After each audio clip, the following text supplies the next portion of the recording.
Hey. Welcome back to the East to West Hunts podcast. This is your host, Alex Gruin, and today we've got an exciting episode lined up. I'm joined with a very close friend of mine, Jimmy Kirner, and Jimmy is a hunter that is in Nevada, and he has hunted the same unit 3 years in a row. And I thought this was a great point of conversation today because I really wanted to jump over into the insights of one, hunting the same unit multiple times, and then really what were the challenges and what are the strategies that really took place year over year, and what would you do differently or what would you add on next year if you went to hunt that same unit. So Jimmy, welcome to the show, man. I'm really excited to have you on. Yeah, thanks, Alex. Appreciate you. Yeah, man. So, with that, I'll give a little bit of backstory here. So Jimmy and I have known each other for quite a few years now, and Jimmy is. Would you say you're a novice? Would you say you're an intermediate hunter now? Where would you kind of put yourself? I would probably still consider myself to be novice. Okay, so that's fair.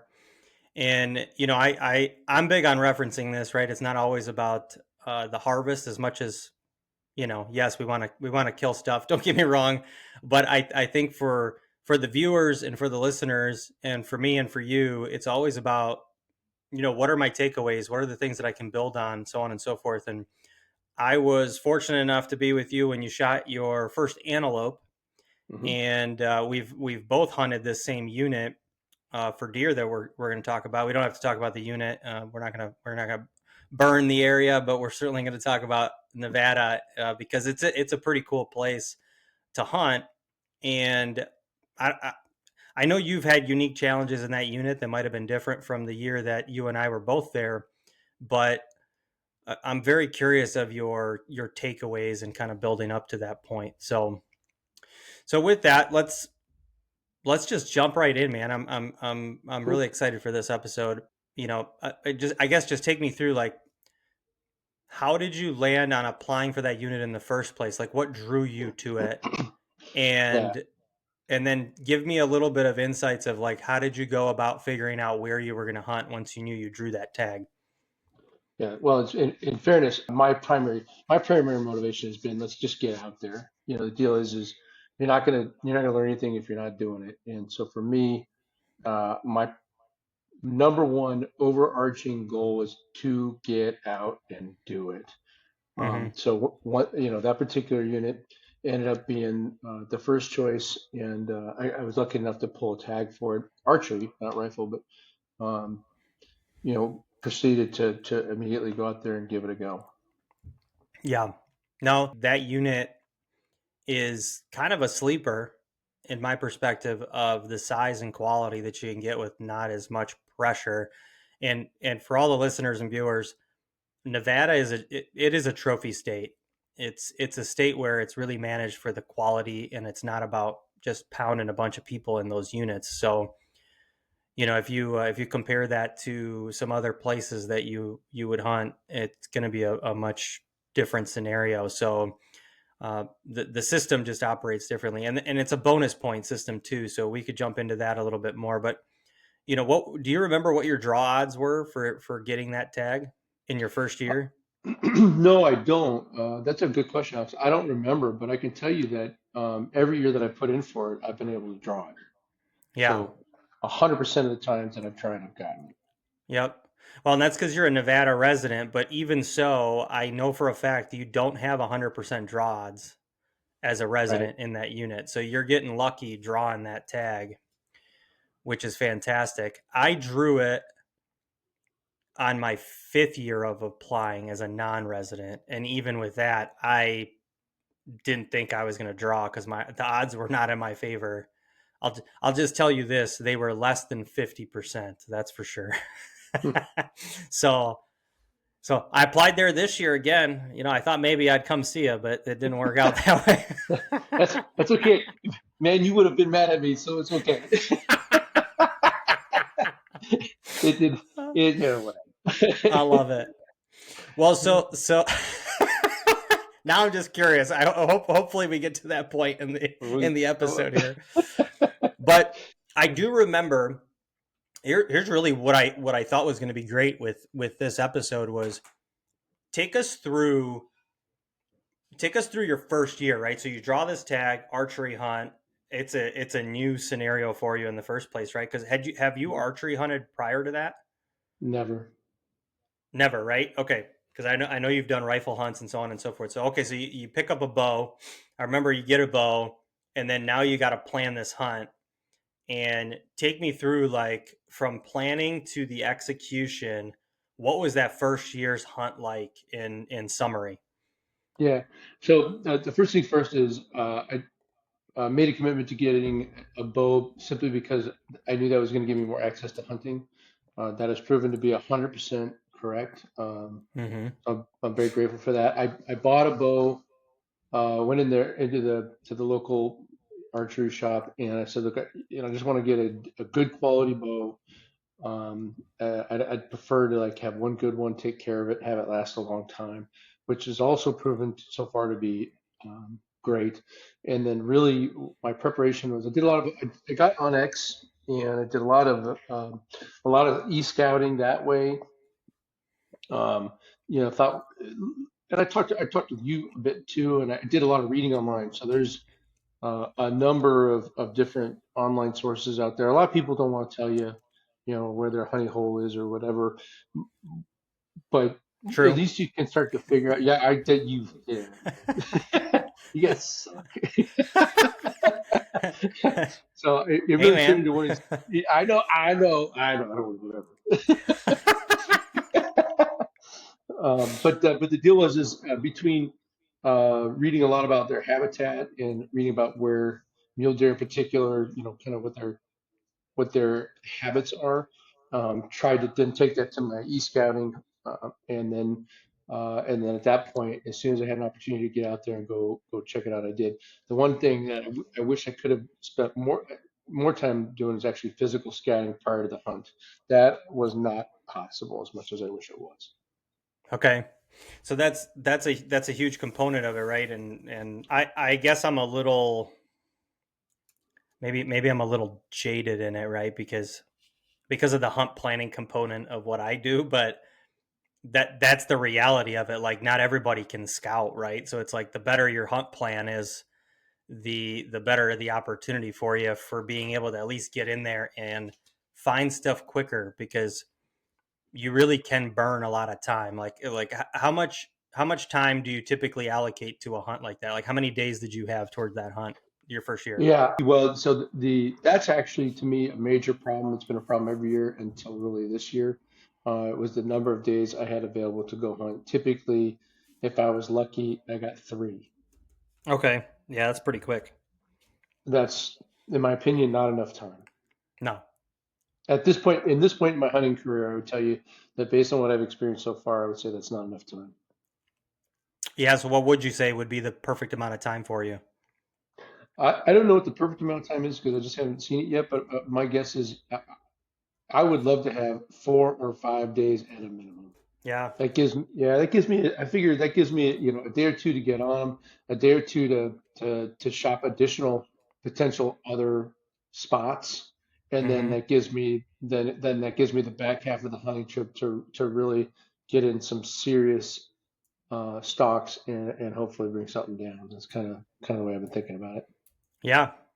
I mean, fun fact: if we were meeting to go over a plan, I would tell you that 7 days would be a really really good point to have because I always think about it. It's kind of like getting a hotel, right? Like you have a check in and a check out time, so you kind of lose like half a day on each side.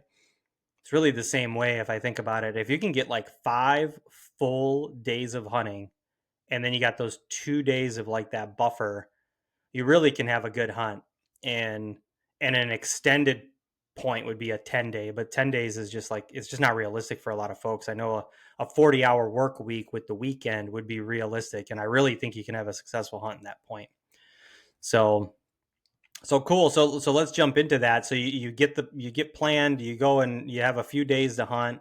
What were your quick snapshot takeaways of like what went well, what sucked on that first year? The first year, so I think that the first year, the interesting thing is seeing animals. I Okay. literally didn't. And it's actually what was interesting, and I noticed this when I went hunting with you and with Jason when we were antelope hunting, is like you guys just see stuff I didn't see, and I kept trying to squeeze my eyeballs and do whatever I could to make stuff appear. But the reality is I just wasn't seeing what you guys could see, and I think that was a function of two things. I think that was a function of glass quality, and I think that was a function of my eyes just not really having fully adapted to how to look at a critter. Man, so for the record, I already have got myself better glass. Thank you very much. Okay. What'd you get? What'd you get? I bought a. Oh, I don't have them in here. I bought a pair of Swaros. That a boy. Uh, Did you get the yeah, ELs or the NLs? ELs. I don't. Okay. So that's another thing. You know me well enough to know. Like I don't do. I don't like to do things halfway. I don't like Half-assed. to. No, I really don't. If I I'm know going to you do don't. it, I'm going to do it right the first time. I'm not going to do it at all. Yep. And so I had a nice pair of binoculars, but they were a nice pair of binoculars that were not for really hunting purposes. They were just a nice pair of binoculars, and I tried to use those until I'm hanging out with you guys, and like you're seeing stuff that's like is impossible to see. As hard as I look, I can't find anything, and then you guys like let me borrow your binos. I was like, oh well, there's a critter. Dang Yeah, it. not to stray the conversation to that, but I actually distinctly remember I didn't actually think you would bring this up at all.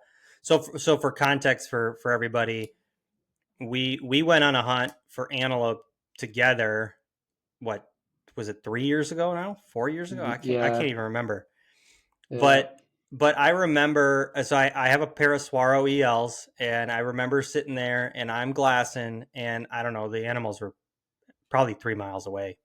And I'm like, oh, there's an antelope there. There's an antelope there. There's an antelope there. And Jimmy's like, I have no idea what you're talking about. I remember distinctly. You're like, I can't see you. Like, I'm missing him. Anything. Anything. And then I looked through your glass, and I was like, I actually couldn't believe it because I thought you were not looking at the same stuff that we were looking at. But I'm describing it, so I'm like, man, he's either not like looking at it or I'm really terrible at the description. And then lo and behold, you're looking at the right thing, and I was clearly describing it right. You couldn't see it. It just didn't even look anything the same. Like the animals in the Swaros looked like a piece of grass in your binoculars. And they weren't bad binoculars, but they're like just they're a mid-range bino that, it's just not made for glassing like that.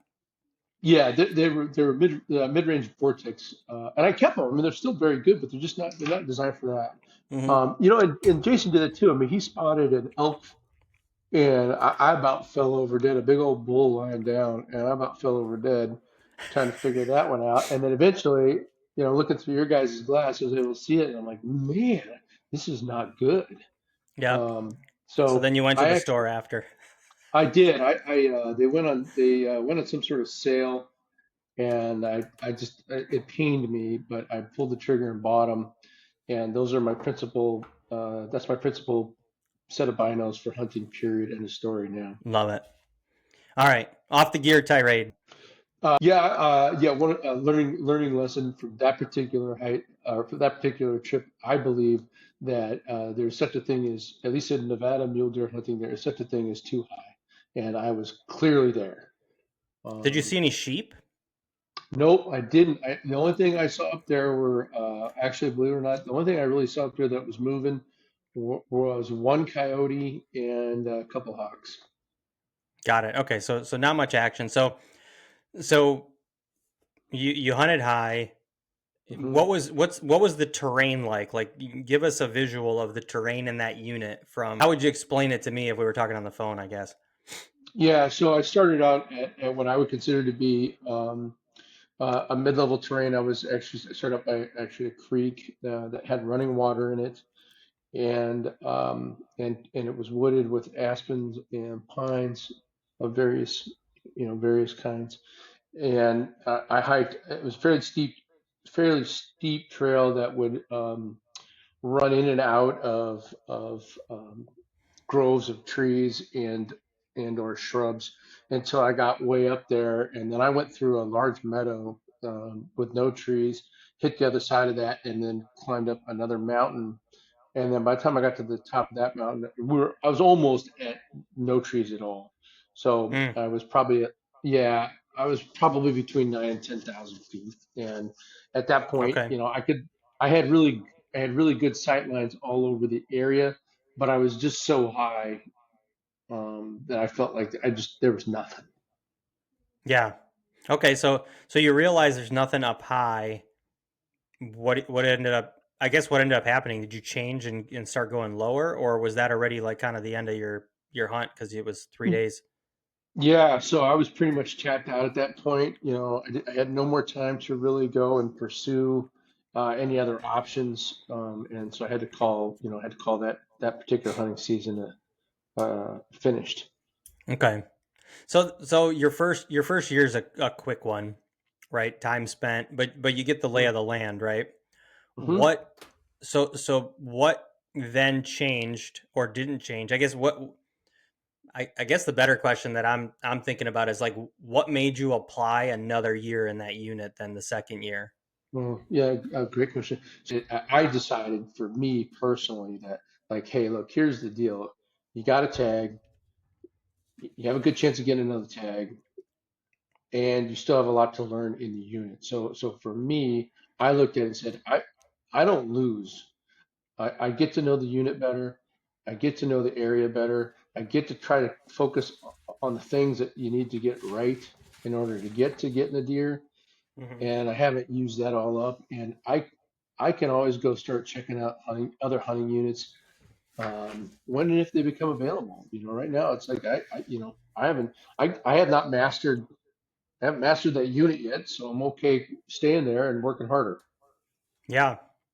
Well, it brings up a great point.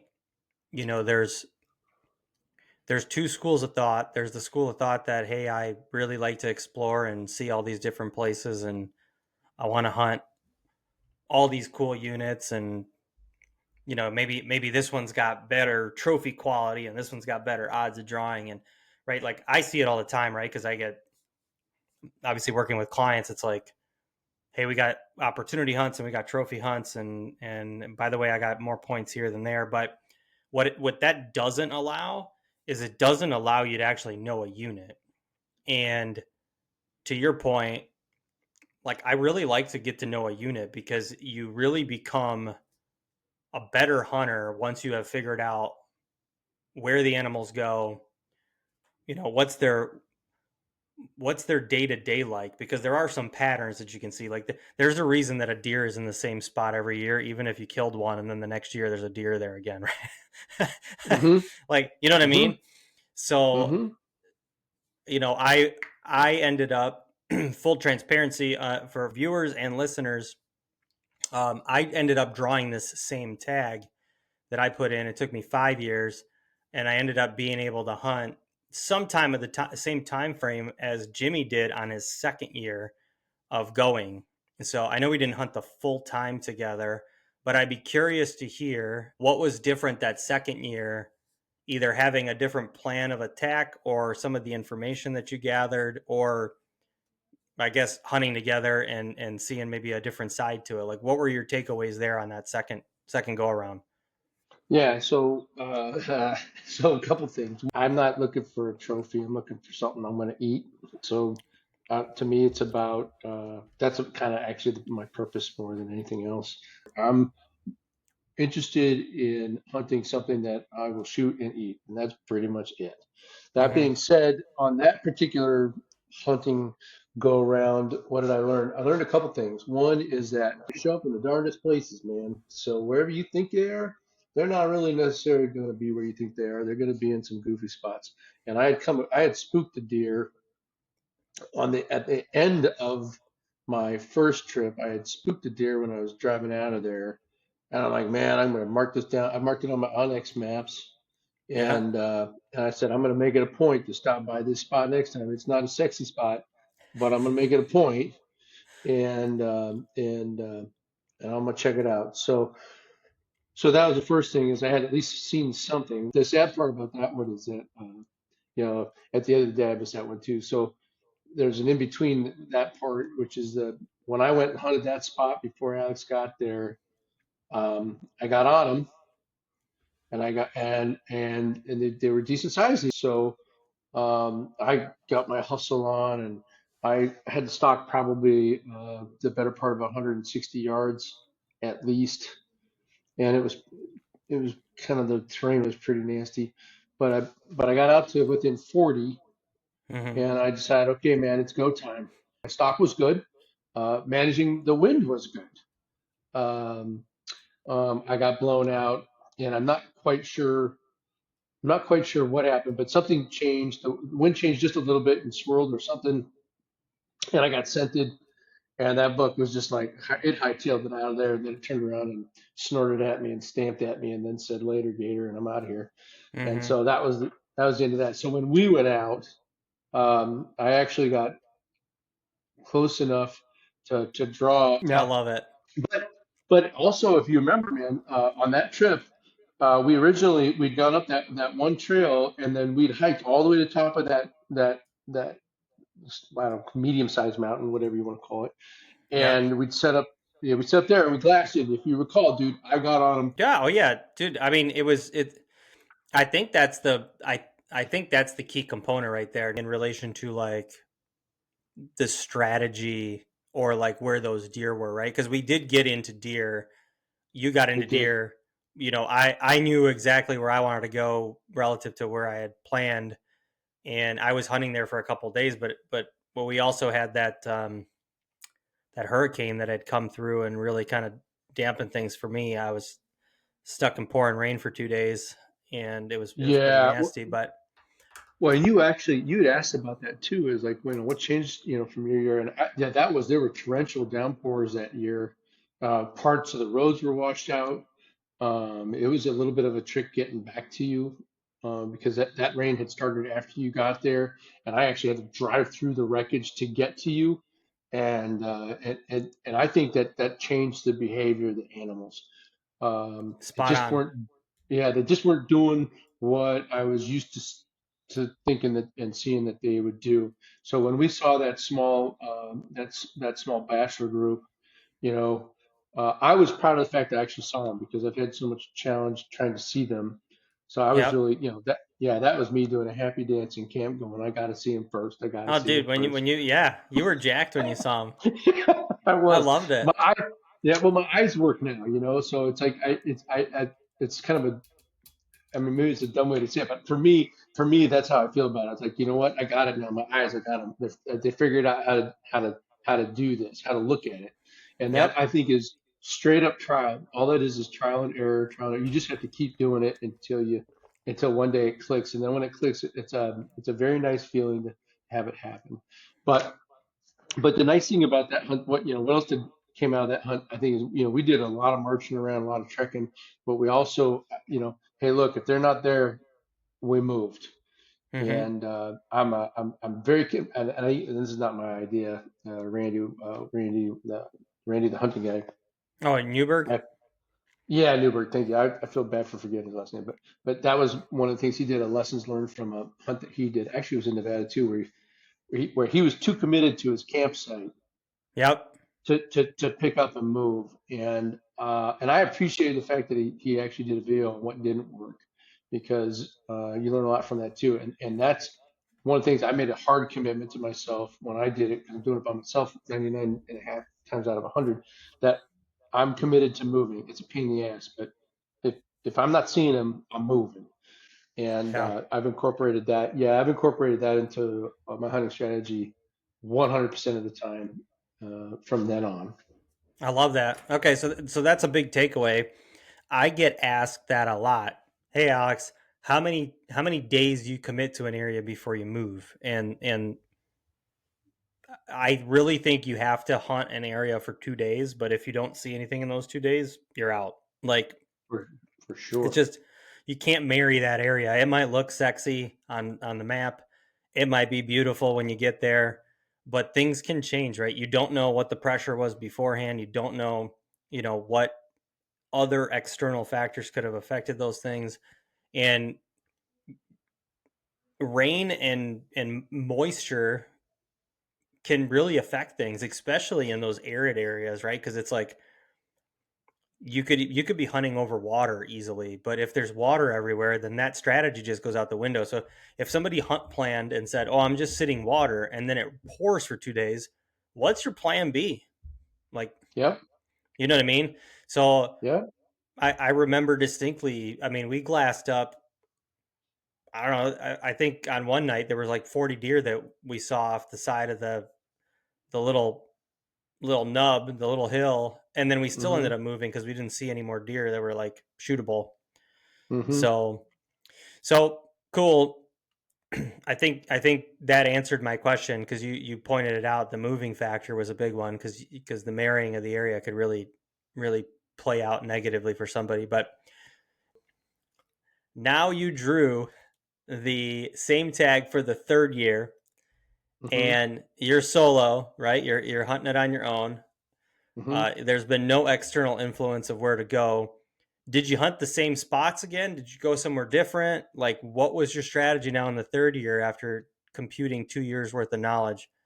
Yeah. So there is a hunting trip in between these, but I'll Mm. answer this question first. Yeah, that one's actually that one. I got stuff that I think is good for people to think about. But let's Oh, talk okay, about cool. let's answer your question first.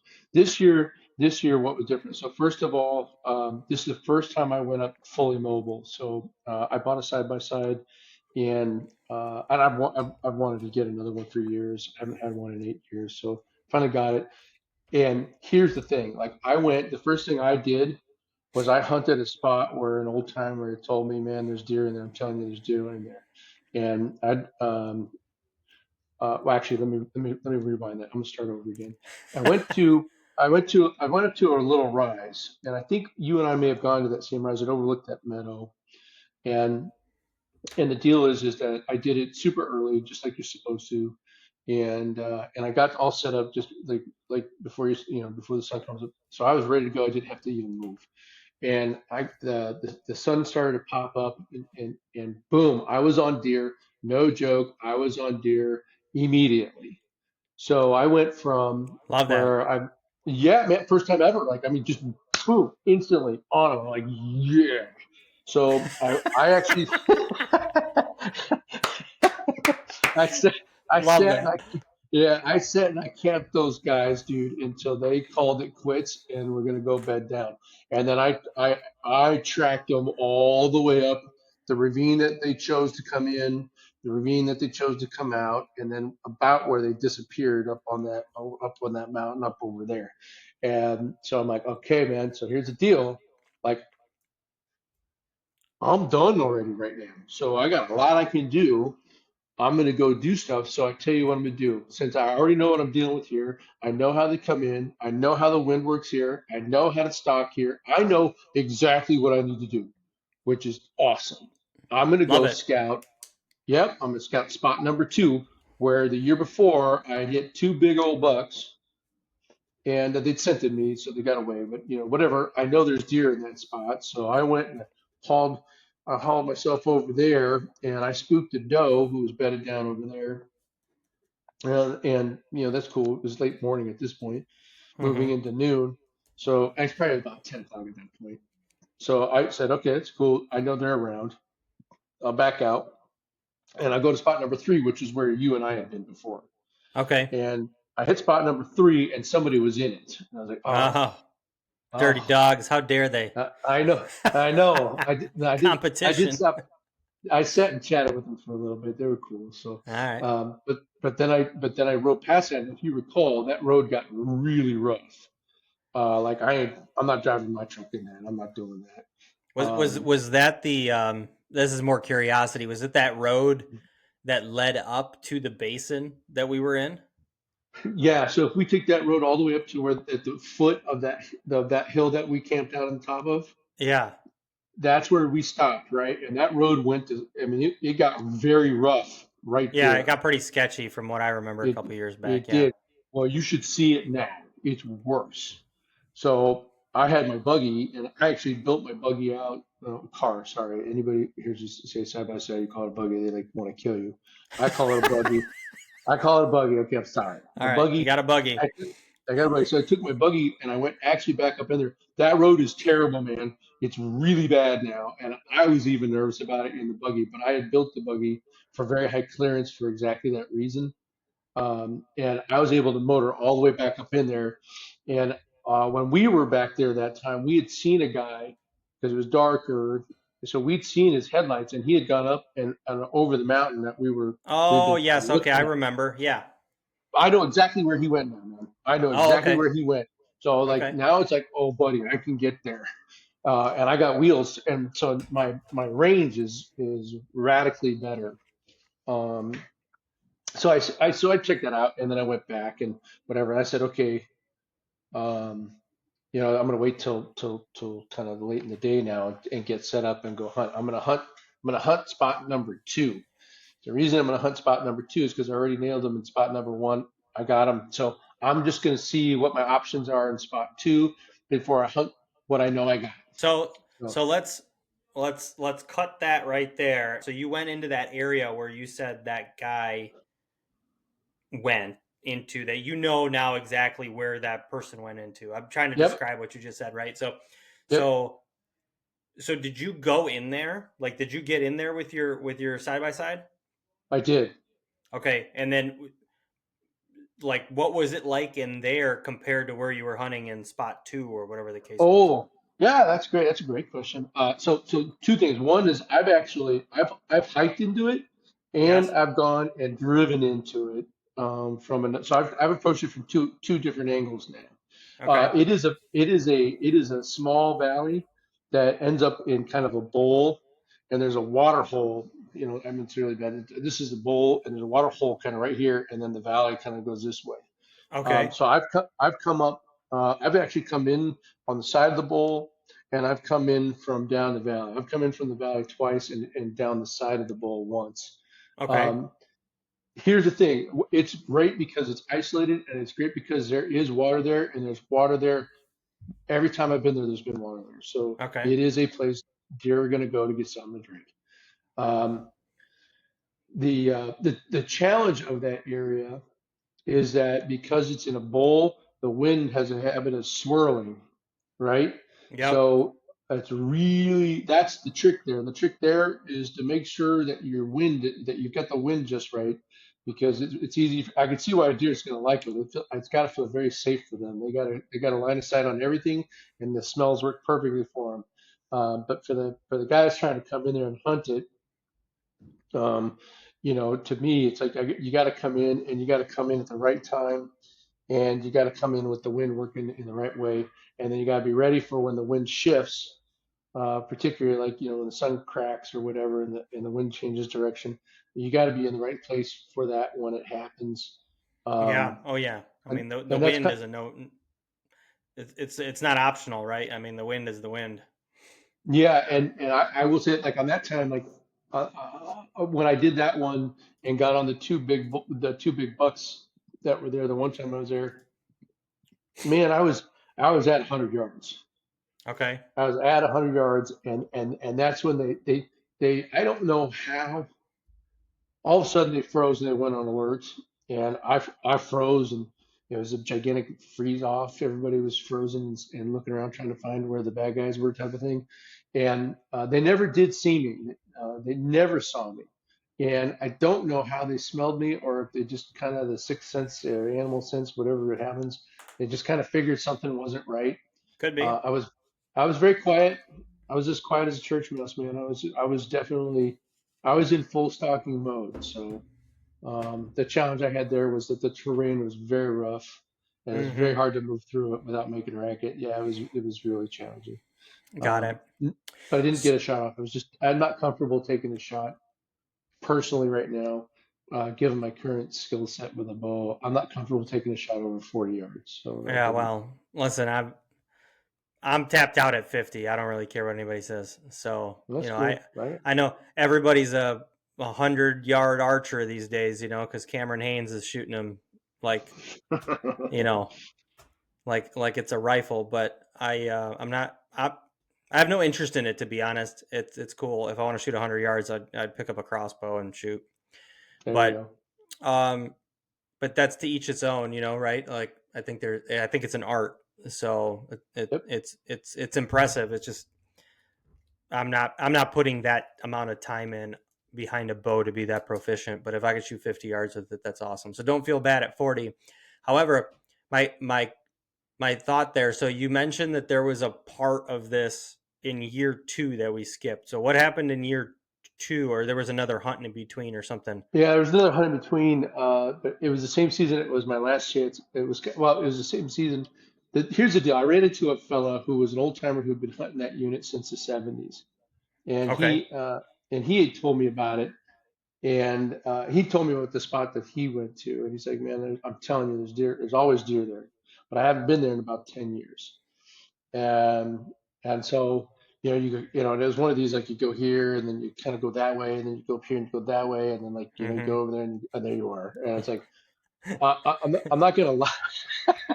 I'm not gonna lie. Like that's a little bit general, you know. That's what I hate about when people say they got a hunt plan from somebody, and it's like, yeah, just go over to that mountain and turn left, and then you're gonna go downhill, and then you're gonna get to this point, and then voila, and you're like, I have no idea, I just got lost. So, Well, well, check this out. So, so this cat gives me that scoop, and I'm like, I'm in, man. I'm in. I'm gonna do it. Because by myself, I drove out to the takeoff spot, which I am telling you, there was nobody, zero people anywhere. Again, one you were talking about that at the beginning, which is one of the appeals of this particular unit is that it's not super high traffic at all, particularly in mm-hmm. archery season. So I get back there's nobody, and of course I'm all happy, and I'm sleeping in the back of my truck for the night, and I'm loading up my backpack and taking off. I got to hike in like 9 miles, which 9 miles is not so bad, except that it's thousands of feet of elevation Oh change, yeah, and and we're also so for those that are familiar with the Nevada hunting season for archery, you're basically the last 2 weeks of August, first 2 weeks of September. mm-hmm. Newsflash, it's a billion degrees. Okay, it sucks. Yep, So it's hot. So the deal is I got set up. I'm gonna just like I'm gonna come clean with the world, like everybody can know like what kind of stupid I did. So again, I told you there's no pride. I got no pride in this, man. I So the love it. deal was I was super excited. I was super geeked out. I was there. I was at the spot he told me where you take off. So I knew that like step one was mission complete. And I made dinner and I had two two beers to celebrate my like happy start off. Okay, And then I went to bed, and then I got up at dark 30, and I started rolling. And so okay, I'm rolling through the woods at night, and I got all the way, and I found the landmark that he told me to find. Like I okay, got it. I'm like halfway up. I'm halfway there. And what he had said is he usually said, okay, this is where like I'll camp overnight here and I'll take half my load up and then I'll come back and get the other half and go up there. And I'm like, I'm doing great, man. I'm good. I feel good. I got this. I'm going.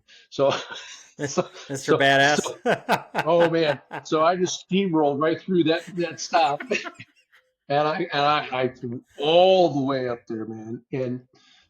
And I made it. I made it. And he said, "Look, then there's this saddle at the spot right here. And then if you go up that way, there's going to be another mountain. You're going to climb up there, and like right up there is like my secret stash spot where I've been like hiding my stuff for years." And I'm like, "Okay, man, I'll find it." And man, I found it.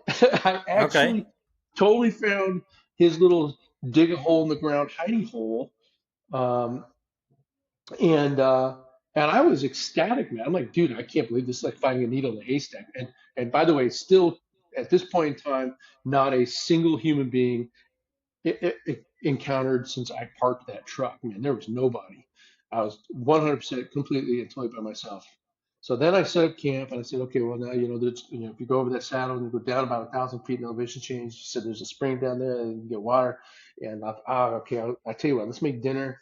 And then pretty hot. In fact, actually feeling a little bit too hot. Like I got to pay attention to that. Let's just pay attention to that. And well, I'll make dinner. So at that point, I whip out my stuff, and I got like um, like a jet boil, and I'm going to use that. yep, so I go to fire off my dinner, and I found out that in almost 3 liters of water in my bladder, I had exactly 1 cup of water left. I had burned through all of it. And I was a little heat strokey, and I'm like, uh-oh, this is actually officially now a bad situation because I'm way in there, and I got limited water. This, by the way, it was also the worst drought in Nevada history, and this cat hasn't been in here for 10 years, man. So, Yeah. so but here's the thing: is like I got to hike down to the saddle, and then I got to have a serious come to Jesus meeting with myself and say, can I make it down 1,000 feet and then make it back up 1,000 feet if there's no water there? And I'm like, I'm not sure that I can do that, man. Yeah. Okay, all right. So I'll tell you what. Here's what I'm gonna do. I'm not drinking that last bit of water. And I also brought an MRE or two. I always carry one or two. And the one that I opened up, which is disgusting, was the protein in it was cube chicken in water. Oh, nice. Dude, it was awful. Here's when you know you're in a bad situation. You're drinking the chicken water out of the bag, dude. That is because I you know. knew I knew that's where you were gonna go with it because I knew that's what you would do, and Yeah. in some survival aspect that actually makes sense. So So yeah, because it was legit. Like this is a serious. I have a serious problem, man. I got to yeah, be very careful. But yeah, and you can't lose your senses. And already, if you're a little heat stroke, your senses are a little bit, I think, uh, a little bit sabotaged. So anyway, long story short, man, I also decided to eat as much food as possible to reduce the weight that I had to carry. And then I said, okay, you need to go to bed, dude. And you just go to bed and get up super, super early, pack up your camp, get down to the saddle, and then you got to be 100% honest with yourself. And you don't. This is not about pride. This is not about being manly. This is about like, hey man, what's the best chance of not getting yourself killed right now? And can you make it down the hill and make it back up if there's no water or not? Because the answer is no, then you got to hike all the way out of here, and you got to hike all the way out of here before the sun comes up. Because the second that sun yeah, cuts the ridge, it's 100 degrees, dude. It's just impossible. correct. So I did all that. It was a horrible night. But I packed all my stuff up, and then I went down to that saddle, and I said, man, I don't think I got it. I don't think I do. And I said, the mountain wins. Mm. And I basically ate my pride, and I hiked all the way down that mountain. And I don't know, maybe a couple miles before I got back to the truck, the sun cracked the hill or cracked the ridge, and it got hot, but I made it the last few miles to the truck, and I was okay. But boy, did I learn a lot. Yeah, no So kidding. yeah, pride will kill you. Don't be too proud. Well, yeah, you know what? That's a good takeaway. Take your pride out of it. That could go for, how far you think you're gonna go in to how far you really think you can shoot your bow versus Yeah. how Well, competitive you are to it. yeah. When you think about it too, like this guy's hunted a bunch of times. He broke his load up on purpose, okay? Because it is super hot. I mean, it's always going to be super hot. And if I had broken my load up in half, guess what? That would have been actually easy. I just didn't. What I didn't do is I didn't give myself enough days. So Yeah. I was hustling for time. I wasn't taking a slow, methodical, well thought out approach. I think it was probably a little bit just too rushed. Well, So part of me wants to say listen to the old timer, right? Because if he's telling you how he did it, there's probably a reason to it. But the other thing is, I, that's I right. really have a hard time trusting somebody telling me about a honey hole that potentially might not even exist because they don't want me to actually get to a honey hole. Well, I think there's truth in that, Alex. I know there is. I know there um, is. I'd really like to have a honey hole or two. I'm not asking for much, man. I'm just Yeah. asking for some. Yeah, I mean, I've had to work. In my opinion, I've had to work in Nevada. I think you work harder in Nevada hunting than other places. It seems to be my guess. I don't know. I could be wrong. Western style hunting is a lot. I've put a lot of miles on those boots, man. Yeah. It is, man. I mean, you're either going to let the glass put the mileage on, or you're going to put the miles on the boots, or a little bit of both, right? Because you might Both. find stuff, and then you're going to be putting miles on the boots. But Yeah. there really is there's no perfect way to hunt anything, because everybody's got a different approach. It's finding out the approach that works for you, you know. Like, this is a very common question that I would ask somebody if we were, if I'm sitting down planning something with them, and it's like, what is your style of hunting? Because if somebody wants a base camp and they want to hunt out of that camp all the time and they're going to use their truck, like, they're probably not going to be hiking more than a couple miles in a day to get into an area, but they like to have home base. Where, like, if you're like, well, I'm a backpack hunter and I want to get in, into a hard area, cool. I don't know if that's because they want to be, Superman, and they want to tell somebody that they went in, 7, 8, 9 miles back because for the hell of it, or if that's really how they hunt. But if that's how we're going to organize it, I mean, put some boots on the ground, and you're gonna be popping those miles, man, and you're gonna be sore. That's just the reality of it. But maybe it's worth the squeeze. In Nevada, there's a lot of opportunity for deer to be in a lot of different pockets, and they don't necessarily have to be in the farthest areas. I mean, you saw that full force. I mean, there were deer right off of the road that we saw that were right in these little pockets and little drainages that people would drive by all day long, and I knew the deer would be there. In relation to it, it just, we had a lot of moisture that kind of threw things off with where those animals were kind of going back and forth. But I think moral of the story is look into pockets, and the other one is don't overlook some areas just because they're close to a road, because everybody else is overlooking them too. Mm-hmm. So cool. So moral of the story here is you would have more time put away for a hunt. So you would say about 5 days. That would be a good amount for you if you could hunt 5 full days. I'd feel pretty good about 5. Yeah. Yep. So next year, right? So you apply Yeah. next year. You would apply to the same area again. Yet. Okay. So Here's the you deal. I'll put in, you put in like 5, right? So you're going to put in 5 different units and whatever. And so inevitably, one of them is going to be that unit as my stopgap. 100%, my commitment is 100%. I want to get out there versus not get out there. And if hmm that means I'm hunting the same unit, I'm hunting the same unit because, and I'm good with that because I feel like I still got stuff I can learn there. Yeah. So I think I'm really close, man. I think it's, I mean, maybe I'm stupid, but um, or maybe I'm just too optimistic. I don't know, but I feel like within the next hunting season or two, I will find success. I guarantee you, if I have a rifle, it is going to be done easy because Well, that's a I know that once you start archery hunting, in my opinion, like rifle hunting is easy. So I look at it and go, man, I'm excited to get much. I'm excited to get better at archery because that's only going to benefit me for rifle hunting when I have an opportunity to do that. yeah.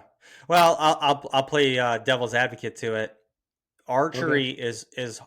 Archery is harder in relation to how far you can shoot, Hmm. but it also sets up where you have a much nicer season of weather. Nevada obviously is a little bit on the tippy side of that because it's so damn hot. But in most cases, right? Like, because I remember, I mean, I used to live in Nevada, too, and I hunted in some pretty cool weather, especially in the northern part or kind of the middle part of the state. But you know, I enjoyed that weather. If I could hunt in like 60 degrees and it's like 40 at night, like, that's amazing. But if it's 100 out, it sucks. I digress on my point there of the weather, but you do get you typically would get nicer weather, and then depending on the species, an elk hunt in the rut in September is really really nice, but it's going to be harder to draw. Where, like, a mule deer hunt, when it's not in the rut, you might get the tags more liberally more often, where the rifle tags are harder to get. because of the Mhm. reason that it's easier to shoot. So it's like, do you want to get that tag more often, or do you want to have a rifle in your hand? Because if you really could max that unit out and really figure it out and know where to ambush those animals, you could have more success with a bow. But that's always the that's always the like risk reward there of like what you end up doing when you're applying. Yeah, well, I mean that's interesting because like I've looked at it and said, like I put in for elk every year. I still have not gotten an elk tag for anything. Mule deer I've gotten every year, albeit only archery. So I don't know if that's a function. Is that a function of just like I'm trying to get a rifle tag on an elk, or is that a function of, that's what's happened? I don't know. I don't know how No, hard it it's is to it get an elk it tag. it's relative to the rut. So like Mm. because you're trying to get an archery tag for elk, Mm-hmm. elk are going to be rutting at the time, so they're a lot easier to kill because the bulls are lovesick, screaming and yelling and coming into calls. Where like if you were hunting them with a rifle, which by the way, like getting a rifle tag in Nevada is very difficult too because they just don't give out a ton of tags. But it's just not as easy to get a archery tag for elk as it is with mule deer, just because you're not hunting them during their prime mating season with with a bow. Like you're hunting them with a bow and it's not their mating season, so it's a little bit it's harder to kill them, and because it's Yeah. harder to kill them, it's a little bit easier to get tags. Interesting. Well, yeah, I'll keep putting in for elk, and hopefully one of these days I'll get it. They added moose this year. I don't know if you saw that. I did. I Yeah, did. Yep. I put in for I bought the point on it, Okay. but opted not to try to hunt it. And the reason that I don't know if this is good strategy or bad strategy, but my thinking on it was, hey, look, man, here's the deal. The moose are moving into Nevada now. I'm not sure that they're fully settled. Maybe they are, maybe they're not. But I'm going to actually give it a couple of years to settle down, and I'm just gonna do points until I have a better understanding of everything. And I mean, I've still got plenty of other things to hunt, so. Um, Oh yeah. it'd be cool to get a moose, but I don't really need a moose as much as I'd like to get an elk or a deer. Well, moose is part of what I would call the big three. Sheep, Mm, moose, goat. Those are your bigger trophy species, right? More once in a lifetime kind of deals. Where like elk, deer, and antelope are the small three, right? So most okay. commonly people are applying for the small three, but we all have wishes and dreams. We'll see where that kind of goes for the future. But Mm, for the non-residents applying, you really are you're looking at different states, and you really got to have a conversation with yourself for moose if you want to be hunting. If you want to be applying to try to go hunting, or if you just want to go hunting and end up in Canada with a outfitted hunt, or go to Alaska, get a tag, and potentially do a float trip or a fly in, or go guided and just knock it out, because it's kind of the same thing. It's gonna be expensive, but it might be once in a lifetime kind of a thing. Just not waiting for years. mm. So, but cool stuff, man. So I appreciate all of that and all the details, and you're humble, and obviously put some humor to it, but I think are good lessons learned at the end of the day.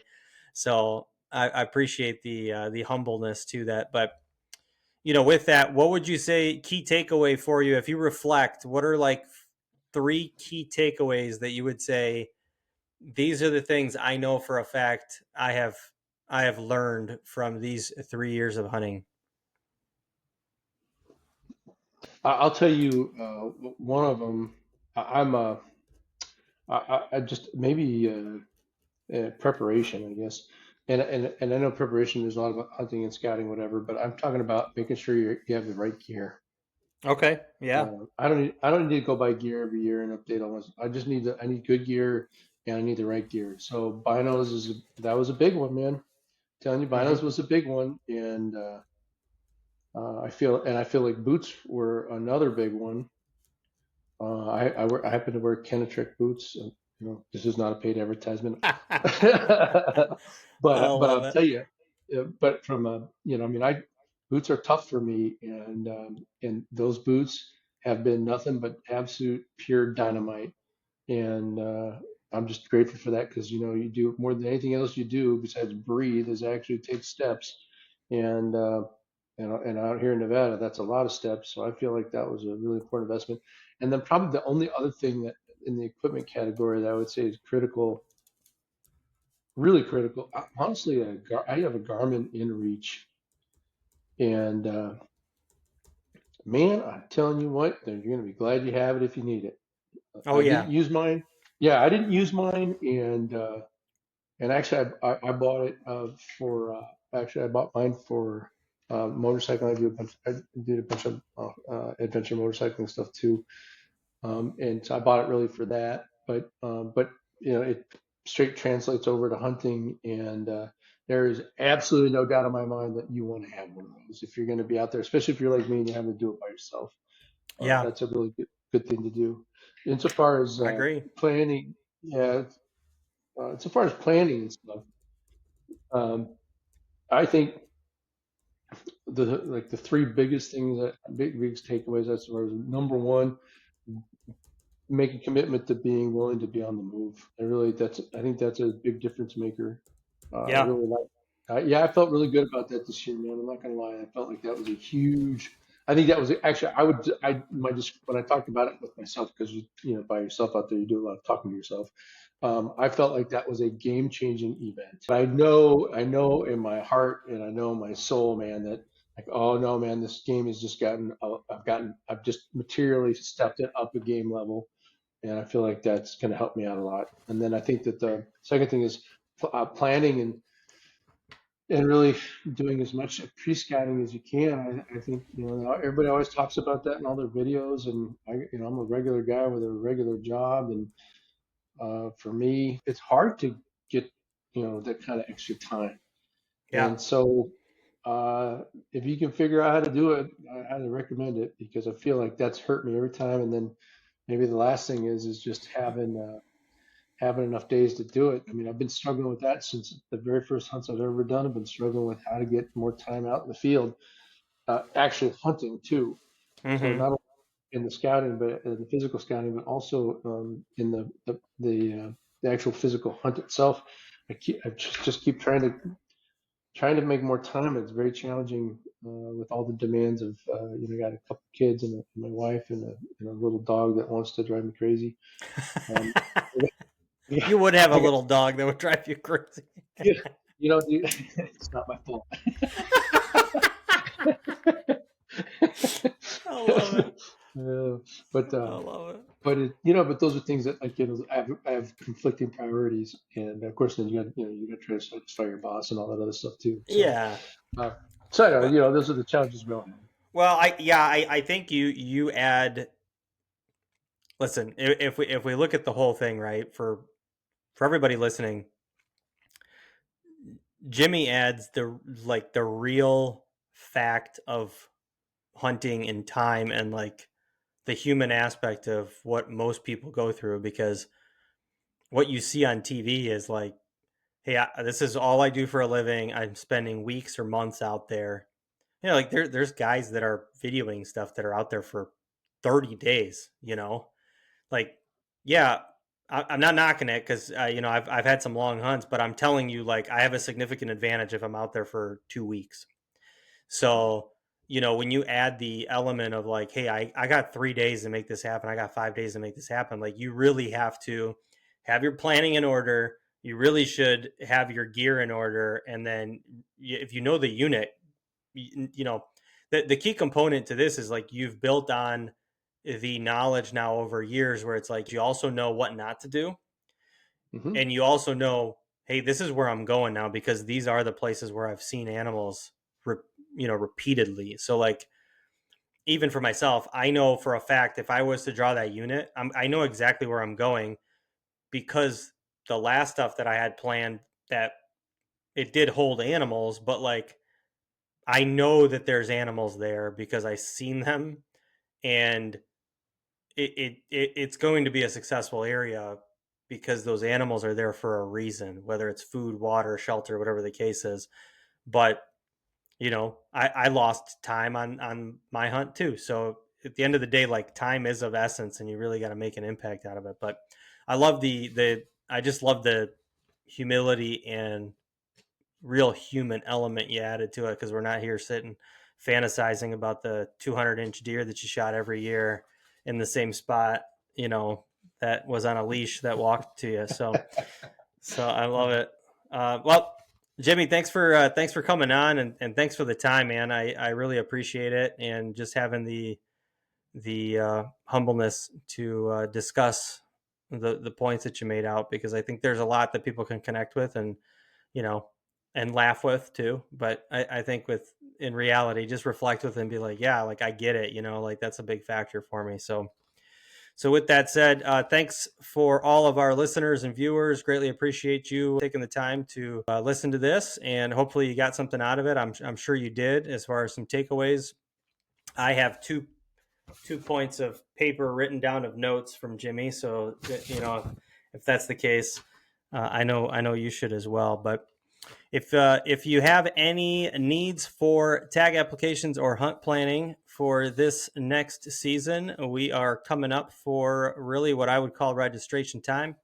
So I'm going to make a shameless plug for myself here. With tag applications, we are basically just ending a few states, and we are going to be pretty much starting out for 2025. So if you have interest in jumping on board with a tag application or hunt planning service, this would be the right time to set up a consultation on the website. Head over to www.easttowesthunts.com, and remember to follow the episodes here. They are on YouTube. We are on Apple Podcast. I keep saying Apple iTunes. And we are also on Amazon Music now, and also on Spotify. So lots of different opportunities to either watch this or listen to this. Please give us a subscription, like, follow, comment, and follow along. This is going to be a lot of fun as we continue to build these episodes in. But that's all I got for you. So I look forward to the next episode. Thanks so much for joining, and we'll see you on the next one. Scout, hunt, and repeat. Thanks.